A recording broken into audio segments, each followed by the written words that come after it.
What's up, Cougs? I'm your host, Noah Bolter of Unorthodox Sports, here on KUGR's YouTube channel and radio waves. Great to be with you all today. We have so many exciting topics on today's show. We're going to get into some NFL later on. Unfortunately, all us Seahawks fans have a lot to talk about after another embarrassing performance from Russell Wilson and another embarrassing loss that knocked us all the way back to third place in our division. Unfortunately, that's not even the worst loss we have to talk about today. The Cougs lost as well at home versus Oregon. Honestly, I'll take the Cougs performance before I'll take the Seahawks performance, but both devastating losses we have to talk about here shortly. Also, we have some NBA trade rumors and buzz going around. Trades have been happening, Woj bombs left and right.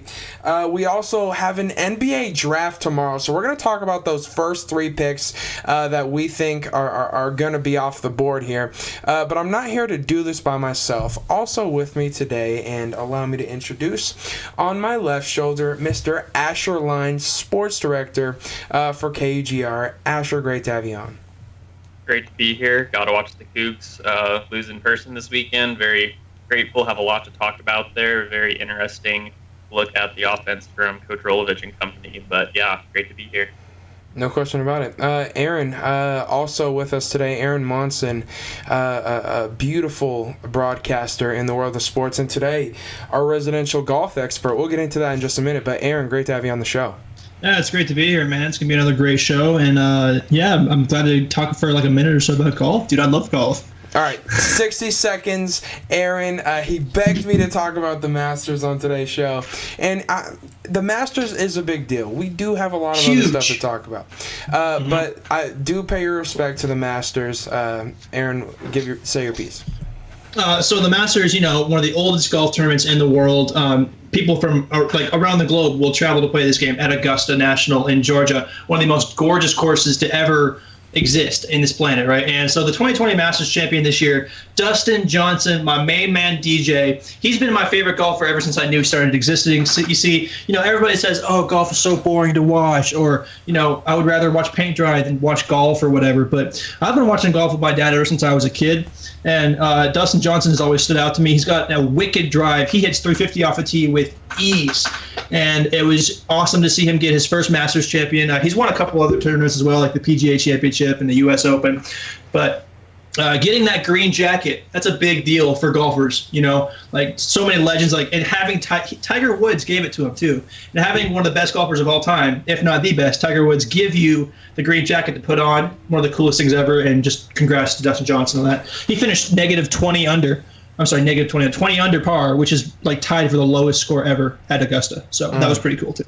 Absolutely beautiful. I also want to point out really quick, if anyone says out there golf's not a sport, you try teeing a ball off and getting 250-yard drive. I think I've played 9 holes of golf in my life. It's so hard. Props to the people who are able to do it. It's incredible learning curve for that sport. I'm trying to get better, but I'm not quite up to DJ's level yet. No, I don't know. I don't think any of us are. Congrats to him though. That was really cool to watch. Yeah. See, I'm more of a mini golf guy myself. I figured that makes sense. Take it out to the playground. The underwater theme, that's my favorite. I like to, shoot it in the fishies. That's my thing. Let's shift now. Let's talk about some fishy-smelling rumors in the NBA, and then we can talk about the draft. How about Harden to Brooklyn? James Harden has been rumored, or not even rumored, he wants a trade, and he wants to go to Brooklyn. Reportedly, KD wants James Harden and Brooklyn to reunite what they had going in OKC after Harden realized, okay, maybe Russ wasn't the reason we were good in OKC. Maybe let's try the other half. Harden and KD want to be back together, but Kyrie, seeing how he would become the third wing, isn't necessarily in favor of this trade. Do we think it's going to happen? What do we make of this trade? Asher, let's go to you first. What was your first reaction when you heard this trade, and what do you think happens between these two teams? I think one of my initial reactions was Brooklyn trying to get another big three going. When they tried to establish that with Kevin Garnett and Paul Pierce. Pierce when they traded with the Celtics back in the day. And from a position standpoint, I think it would work. You have Kyrie, probably one of the top 3-point guards in the league right now. Harden can move to the 2, being more of a shooting guard. That's kind of what Houston wanted to experiment with him anyway, and that seemed to have some success. And then Kevin Durant, he could play any 5 positions, but I think he's more comfortable, or his most natural position is a 3 or a 4. So I think position-wise it would work. I just don't know if it would work like chemistry-wise and mentality-wise, because we all know how ball-centric and dominant James Harden is. He wants to take like 20, 25 shots a game, but so does Kevin Durant. He's not known as being a distributor, so I don't know how you would split the shares up. And with Kyrie, would be able to distribute to either one of them, but I think it would be interesting to see. The Nets would definitely be probably one of the favorites in the East, right with them in Milwaukee after getting Drew Holiday and Bogdanovich for sure. I don't know if it'll work, but I could see it happening. But there was something else I saw. There was, when he turned down $50 million, a lot of people thought, oh, he'll just make like $40 million in the next, or like wherever he goes. But if he does go to New York, he has to pay a lot more state tax because there isn't any in Texas. And New York has I saw this on Twitter, it's like 8.8% sales tax, and then it's an extra 3 or 4% if you live in the city. So he would be making a lot of money. But given how much they have to pay Kyrie Irving, Kevin Durant, Spencer Dinwiddie, Karis LeVert are going to want their money too. So we would have to move some pieces around to make it happen financially wise. But overall, I think it would be a really interesting trade. I did not expect to be talking about James Harden getting traded at all, to be honest with you, moving into this preseason. Let alone to Brooklyn. And you think about some of the things that I've heard about this situation as well. You got to be careful what you wish for if you're Kyrie Irving. Essentially, remember a couple months back when he was asking, or when he was going to the media talking about, we really need better players on this team around me and Kevin Durant. And now your team might go out and get a player that might bump you down to the 3rd seat rather than the 2nd seat. And in crunch time, Kyrie might even think the 1st seat. D'Antoni's over there assisting Steve Nash on the coaching staff, and D'Antoni has a thing with James Harden. So, Kyrie, in my opinion, it's really about him controlling the ball and him being the ball handler in this offense. And I feel like that's why he's afraid of losing. But, Aaron, let's go to you. Let's get your reaction, your thoughts about this trade rumor, James Harden to Brooklyn. So, it's kind of surprising to me because, turning down a $50 million deal, that's ridiculous. Wouldn't that make him like one of the most expensive guards ever, right? Yeah, Isn't that something like that? First $50 million player ever, right? And how long was that? How long was that contract offered? Like, how long was that? 2 years, and it's an extension on his current 2 years. Right. Okay. And I'm just kind of shocked, to be honest with you, because like James Harden, he's been in Houston ever since I can remember. I'll be going off the Thunder, I guess, but he's been like the key player on this Rockets team for such a long time. And so I feel like it's going to be hard for him or for like the Houston organization to let him go, but at the same time, it's James Harden. James Harden can do what James Harden wants to do, right? Arguably one of the best guards in the league right now, and like an amazing ball handler. The skills that he has when he's dribbling the ball up the court is absolutely unbelievable. He's got the meanest crossovers, and he can just make you look horribly stupid in front of thousands and thousands of people. But I really think that Kyrie should be a little bit nervous about that because, Kyrie Irving is, also known for his handles and out running the court whenever he's playing. And having him, I don't really know for sure if the Nets would bump him down to the 3 spot, if it would be Harden, Durant, and Irving. But, Irving is, he's still one of the best ball handlers in the game. And so I feel like he shouldn't be insanely like super, super worried about it. But James Harden is also like super a competition for him, right? And especially in Brooklyn. But like if James Harden went to Brooklyn, I definitely think that they would be a championship contender, I think. With those contender? What? As long as Kevin Durant can stay not injured. As long as he can stay healthy. I think that they're a solid playoff team that they can go farther than people would expect. that team is so good with those three players. They're a contender with any two of those players. You could put Kyrie and James Harden, and they're a contender. That's true. Yeah. The problem that I see with these three guys is everyone needs the basketball here. Kevin Durant obviously is going to be the most willing to pass it, as we've seen in previous situations. But how do you think KD is going to feel sitting back with the two egos of his little bros getting in the way of each other and them bickering while he's the best player and he's not having a problem passing up the ball? That's going to, create controversy in that locker room, in my opinion. And that's why I think this is a very risky move. Right, and that's very reasonable to assume that, because when you have two people that know how good they are, like Irving and Harden, there's going to be talk of like, oh, I should always have the ball, or I should always have the ball. And I feel like it's going to be something like Kobe. You know how Kobe hardly ever passed the ball, right? But like rightfully so, Kobe is one of the best point guards ever, and he could score all the time. But when you have two players like this, you need to have them be able to bounce off of each other for it to be like a healthy relationship in this team and to keep the locker room open. And I feel like if they can pull that off somehow, if they can figure out a system to just rotate the ball between the three of them, they win games. And it's a good... Aaron, that was perfectly well spoken. This offense with D'Antoni and Steve Nash, right? You think about it, Steve Nash, 2 MVP seasons, because he had the ball all the time and he was facilitating. And it was, the thing was, Steve Nash is a facilitator and one of the best facilitators all time, up there with Stockton and Kidd and some other names, right? Kyrie's not that. Harden is a better passer than Kyrie, I would say right now. Kevin Durant's the best passer of all of them, in my opinion. And you look back to those Golden State days, and it worked because everyone was, working together, and Kerr had that mindset and that mentality to coach those guys. Whereas in Brooklyn, it's a different offense. It's going to be a different system. Does Steve Nash know how to not do the ball control offense? And I think that's why Kyrie's afraid.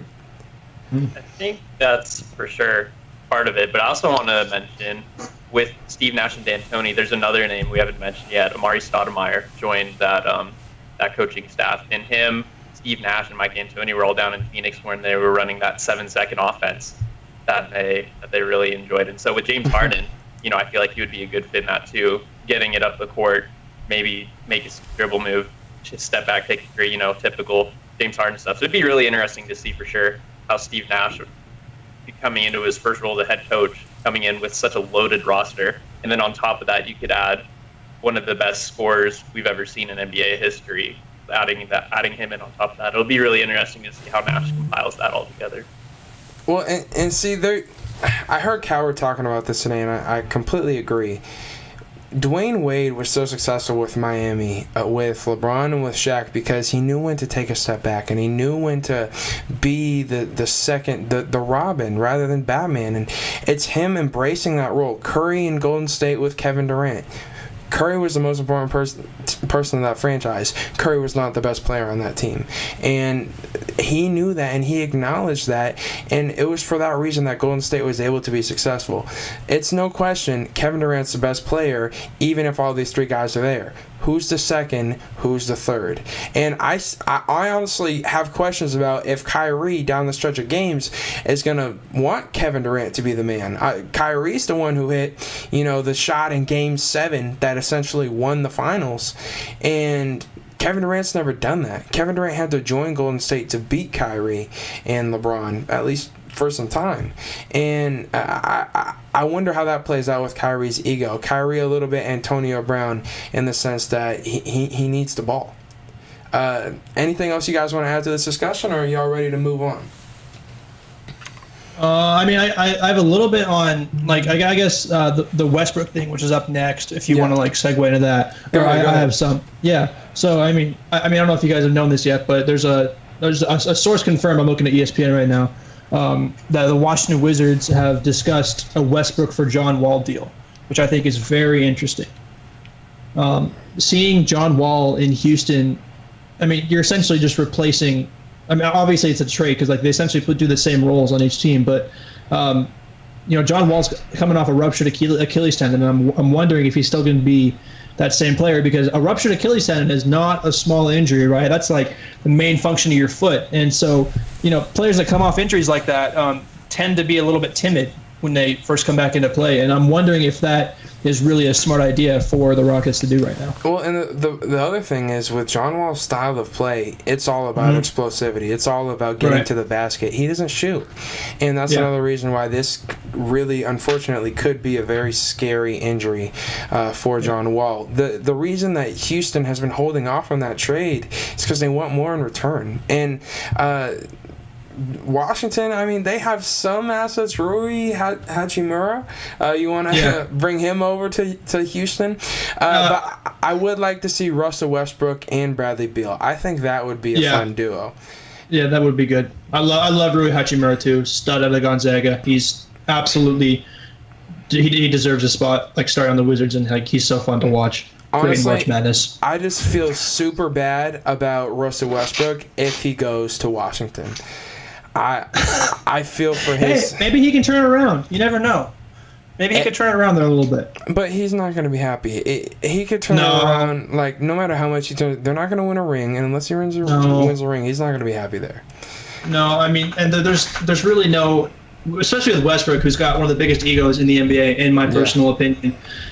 I think he's going to be very vocal about if he does end up there and he starts to hate it. I think that's going to become clear in like the locker room and stuff, and just off the court issues are going to start happening if that does happen for Westbrook. Yeah, and I feel like that would happen, or it'd be more likely to happen, given he'd be going to the East and he'd be having to play Harden. If he gets traded there, Kyrie, KD, he'd have to play Brooklyn a ton more times, and him with basically him and Beal being the team at that point, it wouldn't be very fair.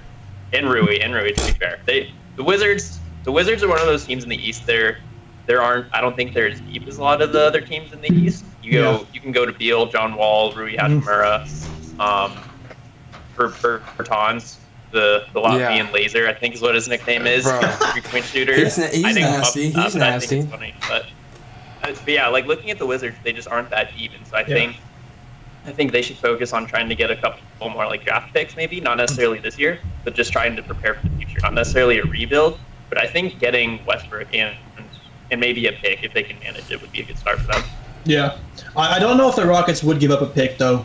Also, I'm not saying they would, but I think if you're the Wizards, you should try to look for look I feel like places. This year you won't be much of a contender for the Wizards. Yeah, no, definitely, especially. It's rare to see a team to trade for somebody like Russell Westbrook to immediately just kick butt the entire season. So I mean, it's kind of like the grace period that first year. So depends on if they do get him and if they get a contract signed with him either way. Like if he signs a 4-year contract with the Wizards, I think if they get some depth going, they have a chance to maybe be a playoff team, but maybe not. It is possible, or it just ends up like the Kyrie situation when he was in Boston. I was really upset at that trade because I'm a big Isaiah Thomas fan, and it was just really bad timing because he had just lost his sister. They had just gotten that playoff win series against the Wizards, where Isaiah Thomas was just going ballistic in that series, and then they traded Isaiah Thomas for Kyrie essentially, and then Kyrie was basically a 1-year loan at that point, and then ended up leaving after that. So it could end up being like that too, based on how the East is starting to shape up, with the Bucks making some moves, with Brooklyn getting KD and Kyrie healthy again. So. Yeah. Also, fun fact, I've met Isaiah Thomas. I was like 10 years old. I went and watched UW basketball practice. Got a picture with Lorenzo Romar and Isaiah Thomas. It was the coolest thing. Quoted me on Twitter. That's all I can say about that. Screw the Huskies, but dude, I met Romar and Isaiah Thomas. Like college Isaiah Thomas was so fun to watch. That buzzer beater against Arizona. No, that's dude, that was crazy. That was good. My coolest thing about him is that he quoted me on Twitter one time in Paris. I was in Paris on a school trip, and I saw this lady wearing a Cavs Isaiah Thomas jersey. I was like, oh my gosh, this is so cool. And then we were out at a nightclub later that evening. It was like 3 a.m. Paris time, and IT was like, oh my gosh, that's dope. And I was like, oh my gosh. Oh, that's awesome. I won my highlight of the trip for sure. Big idea. Wow, bro, that's really cool, guys. Man, okay. Local Seattle. I think it's cool. Yeah, local Seattle guy. He's dope. No, that's really dope, especially the quote. That's pretty filthy, bro. That's filthy. I'm gonna get a frame. Let's talk about now the next major trade, and this one already happened. We're going to get into a couple trades now that have already happened. The first one, CP3 to Phoenix. I agree with Stephen A. on this one. I am just happy for Devin Booker. Devin Booker is one of those guys. He needs to get out of Phoenix. Now, at least you have a running mate that's going to give you an opportunity to be successful. Hefty price Phoenix gave up to bring in Chris Paul. 4 players, including Ricky Rubio, Kelly Oubre, and Ty Jerome, who was big in college basketball right before, the last year of March Madness. And then we see the picks going back and forth as well, and the huge price tag for Chris Paul in Phoenix. What do we think is the ceiling for the Phoenix Suns now with Chris Paul alongside Devin Booker? We saw them go undefeated in the bubble. Was that for real? What should we expect from Phoenix this year?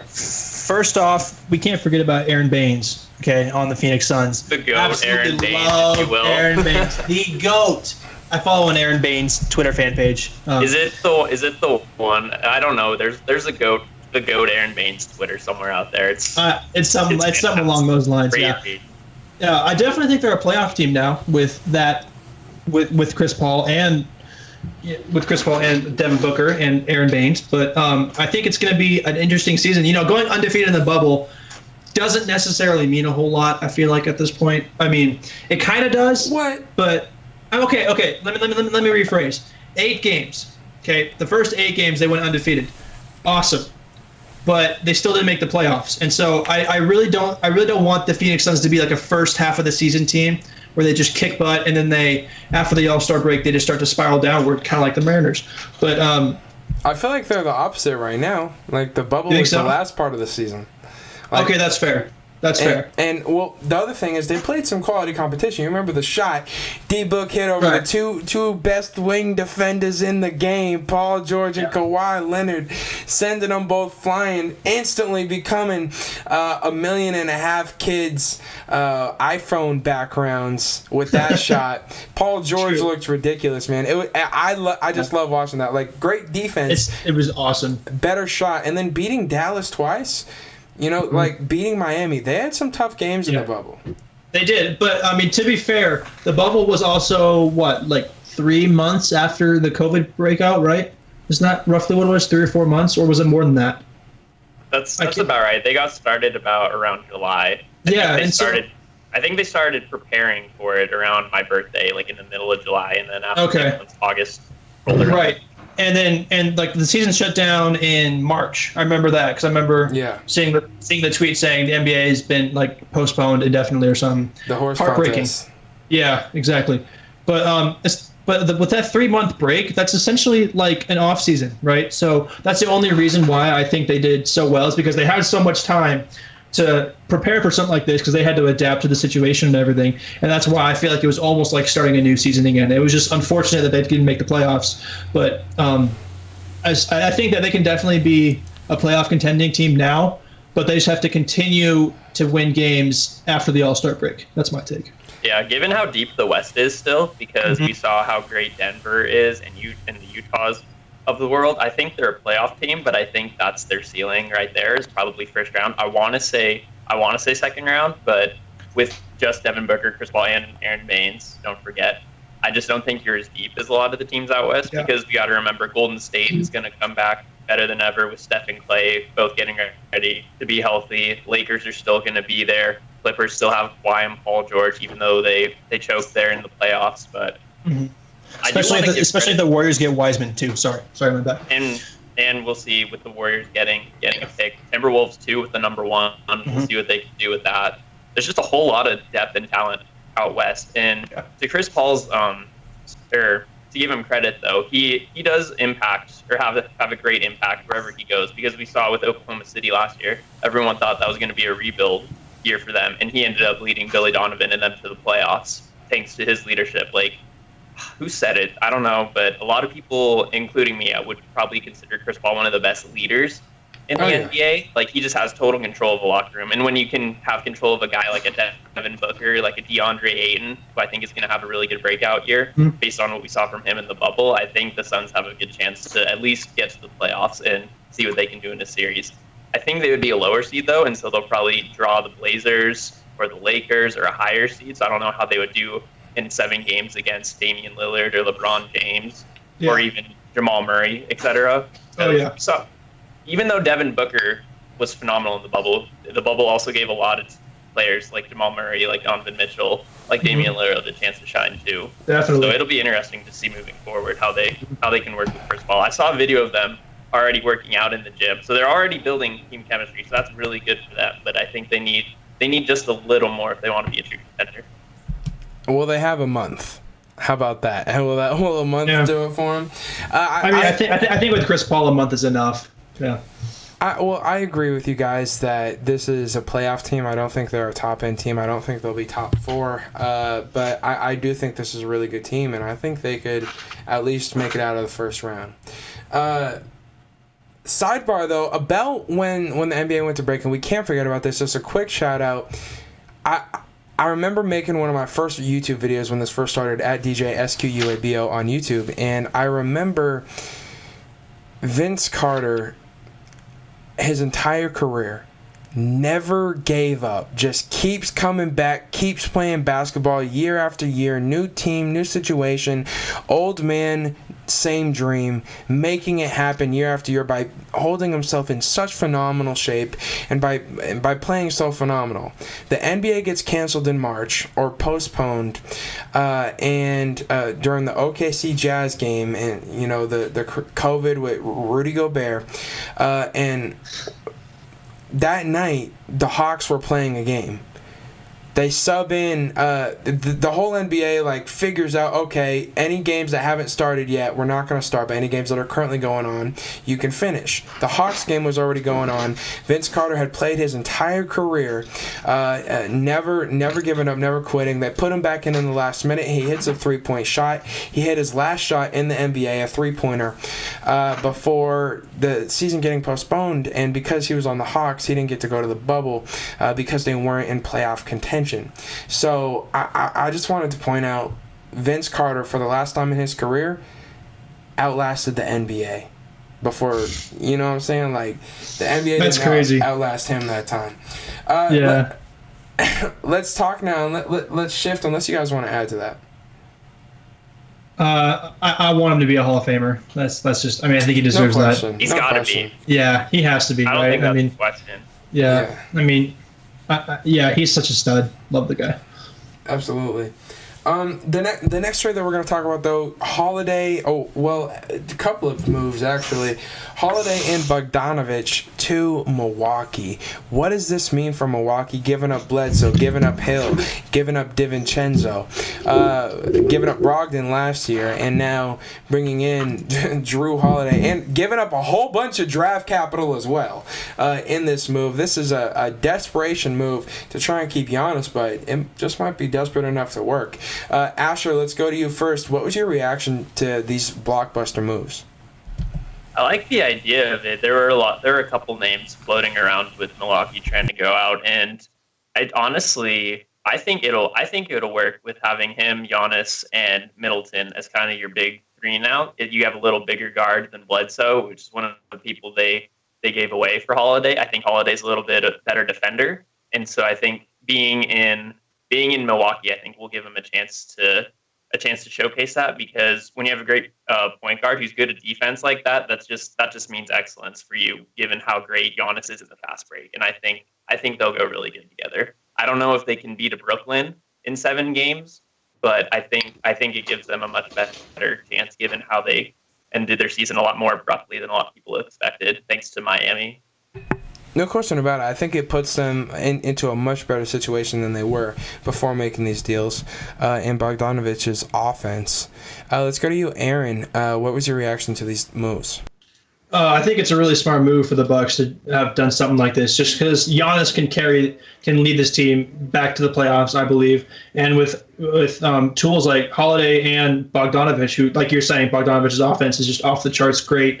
I think that the Bucks have a chance to be maybe second, third round playoff opportunity this year. They didn't do great in the bubble, but I feel like now with those kinds of trades, it's going to be more successful for the Bucks to just keep continuing forward and building up this whole Giannis era of Milwaukee basketball. Well, and to add, I just wanted to add the offense of Bogdanovich, I think, it helped Giannis a lot, because a lot of teams It's not as bad as Russell Westbrook or Ben Simmons begging them to shoot the three, but I think we can all agree that's Giannis' biggest flaw, I would say, in his offense or his game per se, is the 3-point shooting. It's not terrific, and you'd probably rather him shoot a three than just drive the lane and just yam it on your head. You know what I mean? And so when you have a shooter like Bogdanovic, absolutely lights out last couple years for the Kings, and Holiday, who can shoot the ball pretty well from range, I think that'll let Giannis just go to his game, drive the ball, make a Euro step.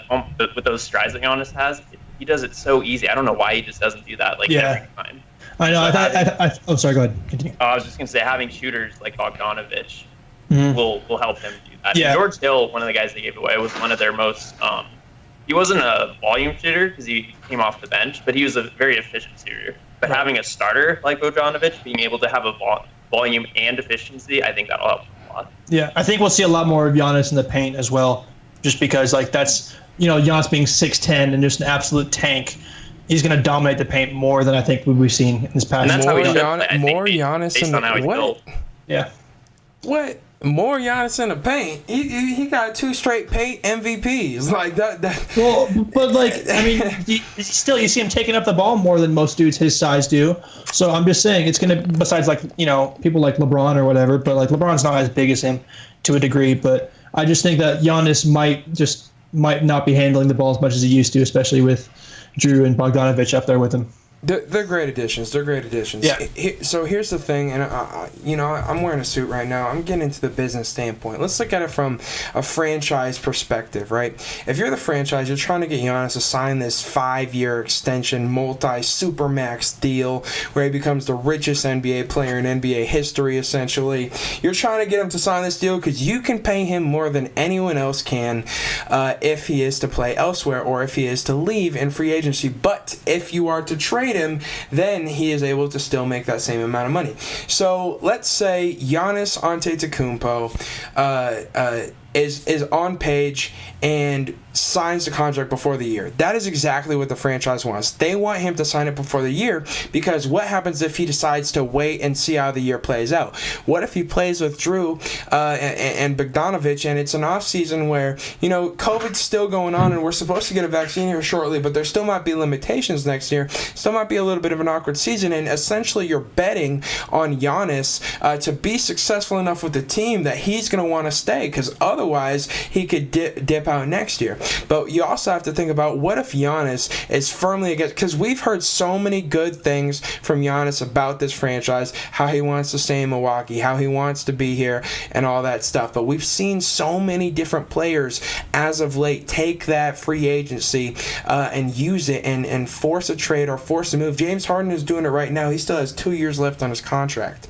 What if we saw a trade to allow Giannis, and he would agree to this because it would allow him to still make the most amount of money if he were willing to go to this city?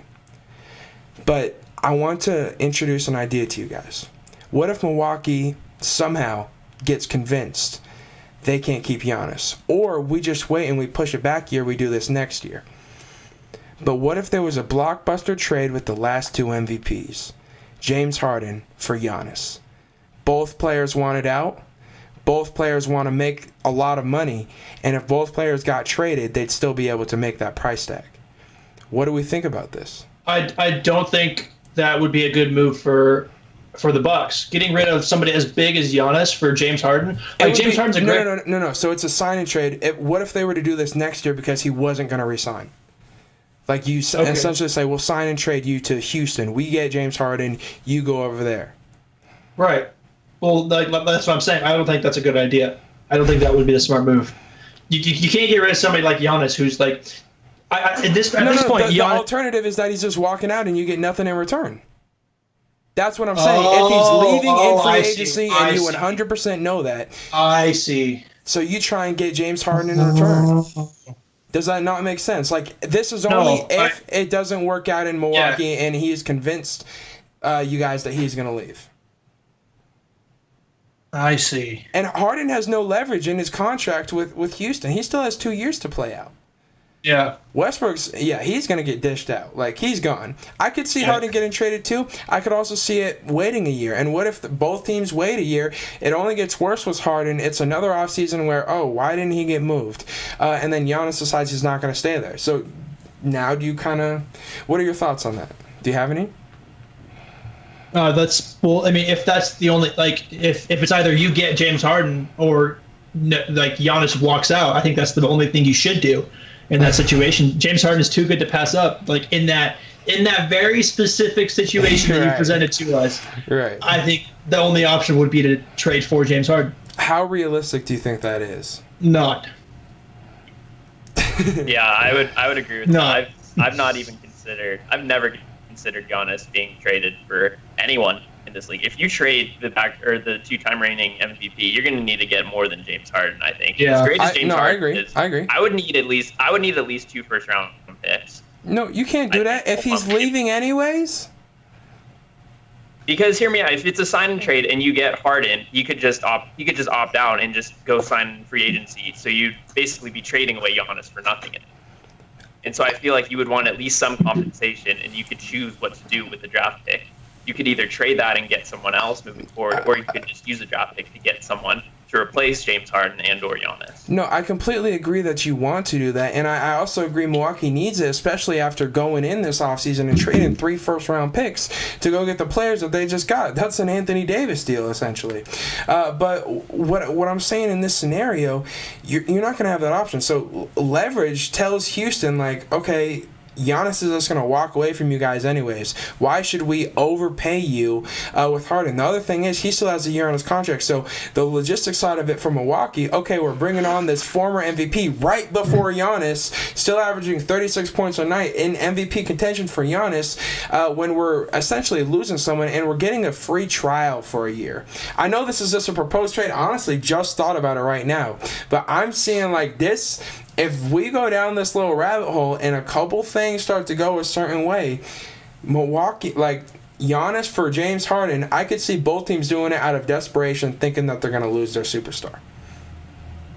Well, you would need a lot of things to go right and wrong for both teams. It would thinking about 1-for-1.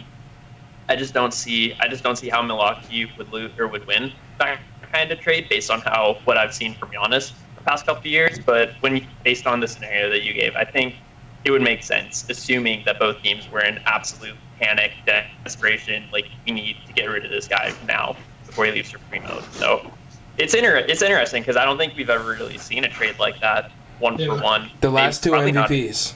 I can't think of the last trade involving 2 MVPs, let alone 1-for-1. Yeah. Whew, that's just a lot to think about at once. It's a lot to process. Right. Even though it's just 2 people, it's just the level of basketball that they've been playing at for the past years to even consider trading Giannis. Because you were talking about earlier, all the times Giannis has tweeted and said, I'm staying in Milwaukee forever. And so that leads everyone in the team and the public to believe he wants to be in Milwaukee. And so if you're the Bucks organization, you should take that and say, okay, he clearly wants to be in Milwaukee, so I don't think we need to trade him. Well, and Houston has been such a just burp it up, and they've practically been running the 7-second offense too. Obviously, they had D'Antoni. That changes now with Silas, but I still think with Houston, that's a huge just shift. If you bring in Giannis from Harden, Definitely. It's the same thing for Milwaukee. You're shifting your entire style of basketball. And I don't know. I think it's interesting. I'd love to bring it up to some of my basketball experts, but just you heard it here first, folks. Giannis for Harden in 2021 offseason. It would fit the theme of 2020. To be fair. True. Very true. To be fair. Facts. All right, let's shift now. Let's talk about some football, fellas. We got a lot of football to talk about. All right. Wazoo Cougars. We had a very interesting game last week, and I thought it was a good game all the way through. Our offense inefficient at times. We got 3 turnovers in the first half. The same guy got 3 turnovers in the first half. The freshman got those turnovers. Aiden Hector. Yep. And we were only up 5 points at the half, 19-14. That was a sign of things to come. In the third quarter, we held on. In the fourth quarter, we just couldn't get a stop. And there were certain plays, certain scenarios where we had lapses defensively. Our DBs need to get more depth and have their eyes across the field. We got beat down the field too many times. Tyler Shugg had 4 touchdowns and a pick. Delora 2 touchdowns, no picks, but only a couple yards. What was it, like 16 yards rushing for Delora? Or it might have even been less than that. He had 11. Right, exactly. Just not what I expected, not what he's capable of. And as a team, Wazoo's offense only 100 yards rushing on the ground, which is much worse than what we expected, much worse than what we needed. We have got to be better than that. 229 in week 1, 100 in week 2. And this might be the team to do it against. We'll talk about that in just a minute with Stanford. But I want to get your reaction, get your thoughts to last weekend's game. Asher, you were fortunate enough to call the game on the radio. Let's go to you. So I just want to say I was thrilled to see Run and Shoot in the first probably 29 minutes and 30 seconds. It just looked absolutely great, and I'll explain that timing here in a minute. But being able to see Rolovich and what they want to do with the football on offense was just so great to see. I'm not opposed to an air raid offense because I love quarterbacks who can just throw a big deep ball like Ben Roethlisberger, also the quarterback for the Steelers, who's probably got one of the best deep balls in the NFL. But I'm not opposed to that. But when you have a backup like McIntosh, it kind of reminds me of James Williams or Boobie Williams, our running back from a couple years ago. He's got a really explosive touch to him. He's able to bounce out to the corners pretty effectively. And as a backup, he's definitely making the most of it. And it was really a really good change of pace, I think, for Washington State, because the rest of the Pac-12 has been used to watching film of air raid ever since Mike Leach got here. And so now it kind of throws people off guard when you say, okay, we have to completely readjust everything about that. And the timing of it, the first 29-30, absolutely phenomenal football from Washington State. Those 3 turnovers from Aiden Hector, a freshman who got Pac-12 Freshman of the Week because of that. And now that's the first 2 weeks of the season, both Freshmen of the Week are from Washington State.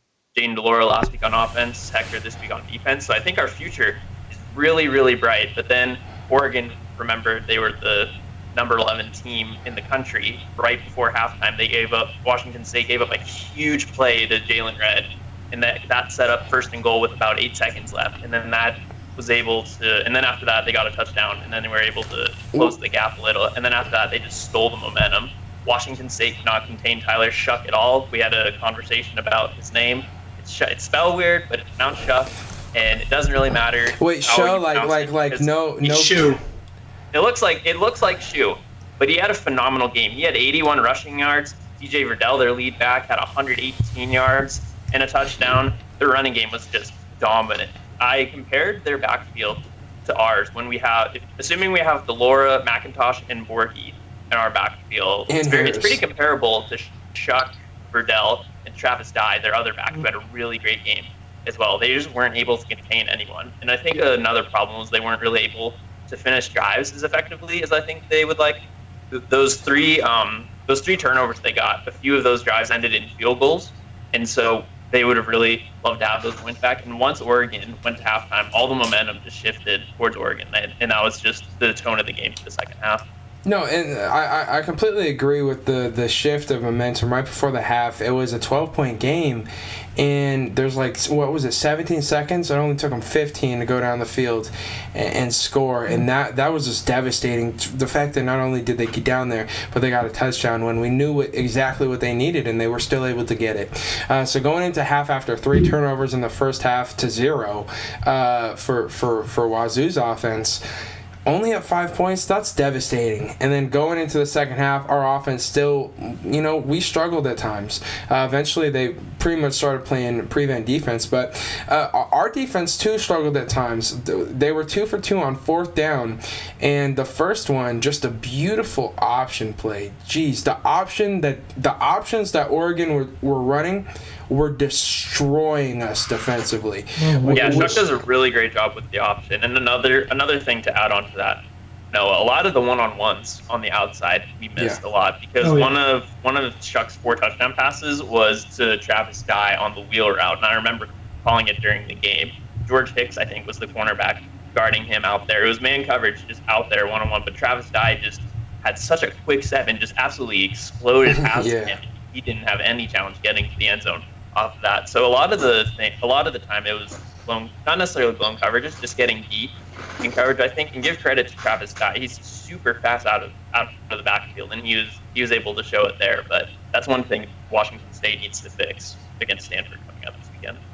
Exactly. Aaron, let's get some of your thoughts.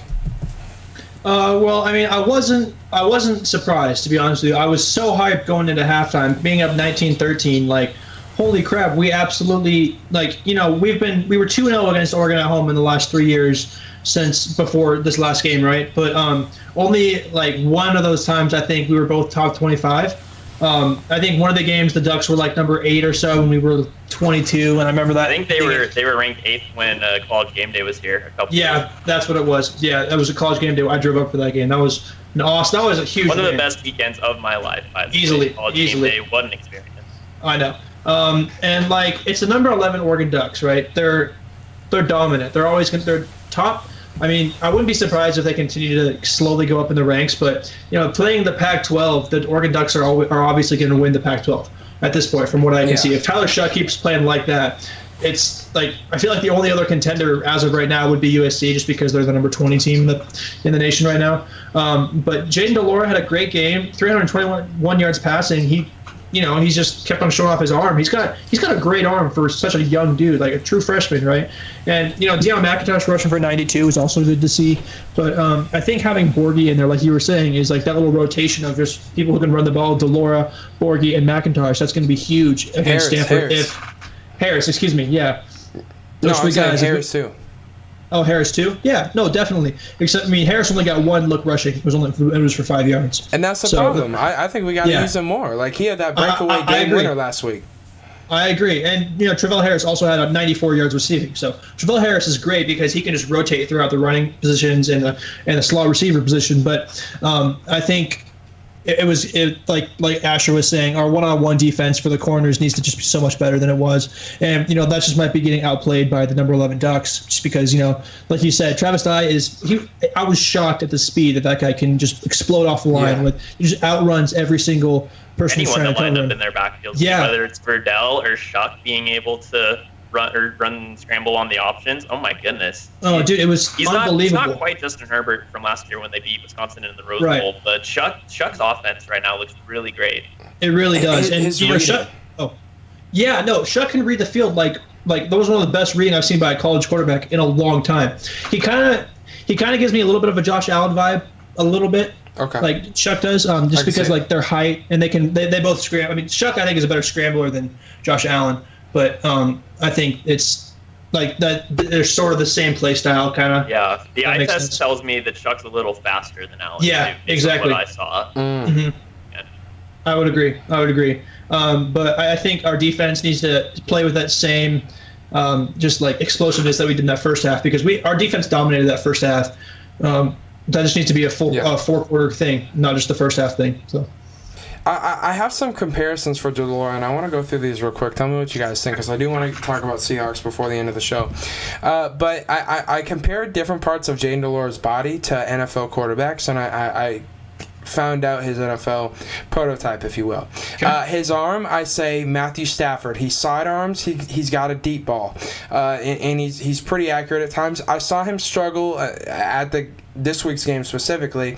He had open guys, and he wasn't leading them more open. He would lead them out of bounds, and he would lead them to where they'd get tackled or they wouldn't be able to break open the play for a touchdown. There were a couple deep touchdowns. If he puts the ball on them where it needs to be, they could score. They had a step, but he missed the deep balls a little bit. But I'll still give him Matthew Stafford based on his throw style. His legs, he's elusive as heck. He had 11 yards rushing the last game, and I say that's partly coaching, and I say it's partly Oregon's coaching. Like, Oregon did a really good job of keeping somebody on him, but DeLora's got to be more influential in the run game, and we got to use him more. Like, my leg comparison for him, seeing him week 1, Lamar Jackson. he is elusive on the ground. He's not as fast as Lamar, but he's shifty. He can make guys miss. Yeah.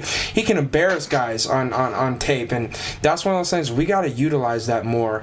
We got to make that a big part of our offense, like they do with Lamar. And then finally, his eyes. I've seen him struggle at times when going from his first to his second read on the field. Like that's when he's more like. That's when he threw his pick in week 1. Was when he went off his first read and went to his second read. When he's thrown to his first read, that's where he's had the majority of his touchdowns, and that's credit to Nick Rolovich and that offense coaching. But when he goes to his second read, sometimes he'll have picks. So I say his eyes right now, unfortunately, Baker Mayfield. I'll just label that on Delora so far. So the entire body, right-handed, mobile, deep arm, can throw the ball, can scramble, elusive. Kyler Murray, my comparison, all together for Jayden de Laura. Okay. What do you guys think? I would agree. I think Kyler Murray is a great example of that. I would agree. 100%. I appreciate that. Yeah. Yeah, I like those comparisons too.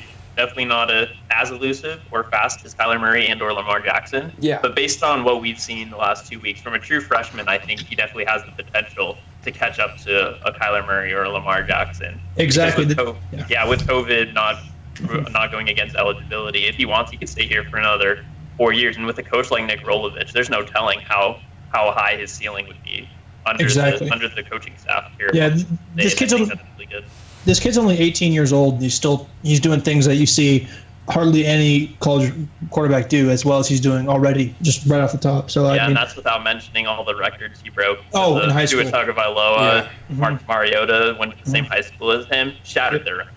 Totally. I know, crazy, and like that gets me so excited for this kid. So absolutely, precisely. Let's talk real quick. Let's just elevator version.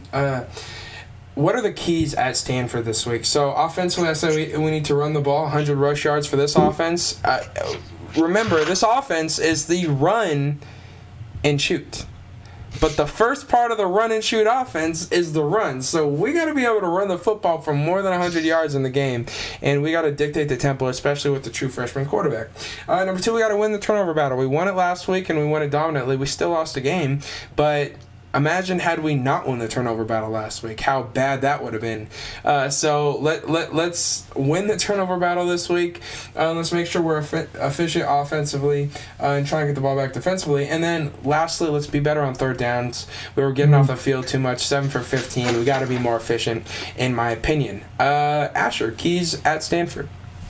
I would say for defense, keep everything in front of you. I watched some film Stanford-Oregon game. Stanford has some really good route runners on their offense. A lot of deep balls were given up by Oregon's defense. So just making sure you know your coverage, not trying to get beat like Hicks did against Travis Dye, etc. We should be good there. And then another thing for Delora, just remember, even though you're a true freshman, you still have a lot of potential, and just make sure to not try to do too much like we've seen Russell Wilson doing these last few weeks. Not to jab at any Seahawks fans or anything, but just not doing too much. Getting it to McIntosh if you need. And Travell Harris, I think, needs to go off again. Because Stanford is 0-2, and I think Washington State's going to try to take advantage of that. 100% agreed. Aaron, keys for this week? Yeah, so better on third downs is my very first one. Like you said earlier, it's just 7 for 15 is unacceptable. We need to be getting at least 85-90% of our third down conversions if we want to win games. That's just my personal opinion. Implementing Jayden de Laura in the run game more is going to be big as well. Because I remember, watching the Ducks against the Ducks. Did you see Jayden de Laura run up past McIntosh and block for him? Yeah. On the 40-yard line. That was the greatest thing I've ever seen. That was one of the coolest things ever. I love seeing a quarterback just outrun a defense to block for his running back. Right? I mean, he caught up to McIntosh. So if he's that fast, run the ball more. I mean, he needs to learn how to slide better. Obviously, that's not something that he's been super great at. But he learns how to slide and run and just run the ball more. I think that's going to be huge. And if Borgie, McIntosh, and de Laura combined for 120 rushing yards, I think that's our game. Honestly, I think that's. I mean, I'm not super worried about Stanford, to be honest with you. They're 0-2. No. I need way more than 120 combined. Excuse me. I had McIntosh at 120, and then Borgie and de Laura combining for 120. So combined 240. Okay, now that's more like it. That's what I meant to say. That's my bad. Okay. And then 4 quarters worth of explosive defense is my third. Here's my third key, or fourth key, whatever one it is. Just keeping it the same energy the entire game. I was just about to say that, keeping the exact same energy. They kind of let off the pedal there. Totally did. No, they just it was like they just coasted the rest of the way through, and it was frustrating to watch. Completely agree. We only got a couple minutes left here, but let's talk some Seahawks. Of course, I always love talking Cougs with you guys. Let's talk some Seahawks now. Seahawks lost this week, embarrassingly so. One of our worst losses in years. Oh, real quick, last little sidebar about the Coug game. I was very fortunate, like Asher, to go to the game and get some footage for Cable 8, the TV station here. And I'm also, I was permitted to record footage for my own channel on YouTube at DJ SQUABO, and I was just editing. It's gonna go up tomorrow. My video, my vlog at the game with no fans, Wazoo versus Oregon. So tune into my channel tomorrow, DJ SQUABO on YouTube. The Seahawks though lost this week, very embarrassingly. I have a theory about Russell Wilson right now, and it's not just about his play by itself or all the picks, but it's also about his press conference. And in listening to him in press conference and seeing him in the game, I haven't heard this from anyone else, but I think Russell Wilson is depressed. And I think Russell Wilson is going through a lot right now in the world. And yes, he has a beautiful wife. He's got kids. He's got a beautiful family. He's a stakeholder with the Sounders, excuse me. Thank you. But eventually we got there. But just looking at him in the game, he's got demons right now. He's throwing. That was the first game where I looked at Russell Wilson and I said, there is no good reason why you're making these mistakes. Previous games, I would look at the previous play and say, okay, he's having flashbacks of previous plays, and so he's making mistakes because the play before, someone else made a mistake and he had to pay for it. So I understood it until this game. When he made that throw to the back of the end zone trying to hit Will Dissly when it was not there and he could have easily ran, that was inexcusable. That was embarrassing. The other interception where the dude undercuts the route, I didn't like the throw. I didn't like the read. If you're going to make that throw, you got to lob it over the top, try and get it around the defender instead of trying to bullet it, and it got undercut and intercepted. So he's making mistakes. The fumble as well. Russell Wilson's got demons right now. I feel like it's in his head listening to him in press conference, and that's why this week I'm picking against the Seahawks, man. I hope we turn it around. I can't see us beating this team if Russell Wilson plays the same way. Russell Wilson has to get it better. He is the demons right now, in my opinion. I think he's depressed. Aaron, let's go to you. What were your thoughts about my theory and your reaction to the game? I think your theory does make sense. There's a lot of stuff going on in the world right now. And that affects, athletes like Russell Wilson just as much as it affects you and I. And, that's probably part of the stressor that people are going through. That's got something to do with it, with like the stress of COVID, spiking again. That might have like a little bit to do with it. He's probably worried about his kids and family. But like you said, he's making mistakes that Russell Wilson would never make. And so it's just confusing to watch. And I almost start it is also embarrassing. I want him to do better, but throwing for 200 yards or 220 yards is like, dude, no touchdowns. And no touchdowns. And 2 interceptions. 2 picks and no touchdowns. Dude, if you keep playing like this, he's not, in my opinion, he's no longer playing like an MVP. We agree. Yeah, he was totally leading this MVP candidate race for the first 5 weeks of football. Yeah, he's definitely lost it at this point. I think Kyler, based on how they performed, has definitely taken the first place spot for that. Yeah. And to answer your question on your theory, for me personally, I don't want to say whether or not someone's depressed. That's just not me as a person. I'm not going to say what you're dealing with. That's only Russell Wilson can decide if he is or not. And so I'm not saying you don't have a valid argument. I just don't want to classify someone as something, not knowing anything about them or what they're going through, because we're all going through different stuff at certain times. Right. And so I think just looking at it from an outsider's perspective, I say is it a possibility? Yes, but I won't say that that's definitely what it is. And I'm not saying Russell Wilson doesn't need to play better. He absolutely does need to play better. But another thing is just the matchups, winning your matchups. We said last week, I said this was going to be DK's hardest game of the year, and what happened? It was DK's hardest game of the year. Jalen Ramsey shut him out. DK was open. That was Russell. DK was open. No. That was 100% Russell. DK was open on multiple plays, open for touchdowns behind the defense. If you guys watched the game, you saw DK getting frustrated because Russell Wilson was missing him.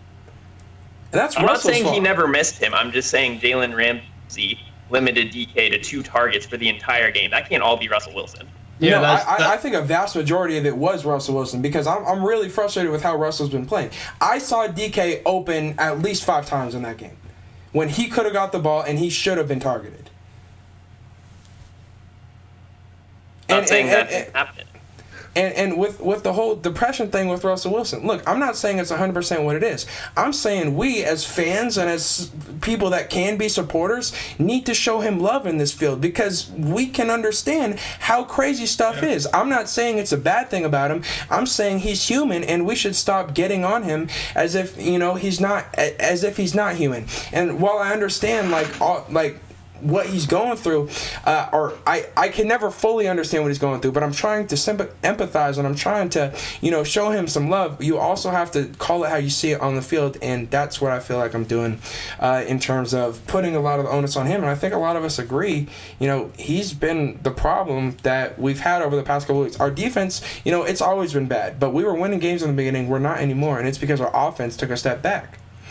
Yeah, I think I would agree with that. And it's just impossible to say what someone else is going through. And I think we'll see moving forward because I think the Seahawks have a couple good opportunities in the next couple weeks to bounce back. Before we go, I just want to mention Steelers defense great. Held the Bengals to 0-13 on 3rd down. Best 3rd down performance I've ever seen from them. Keep it going. No, very impressive. Pittsburgh still undefeated. Matchup against Jacksonville this week. Almost knocked off Green Bay last week. We'll see if they're able to do it this week. Real quick, I want to give you guys an opportunity to shout out your social medias. Asher, let's go back to you.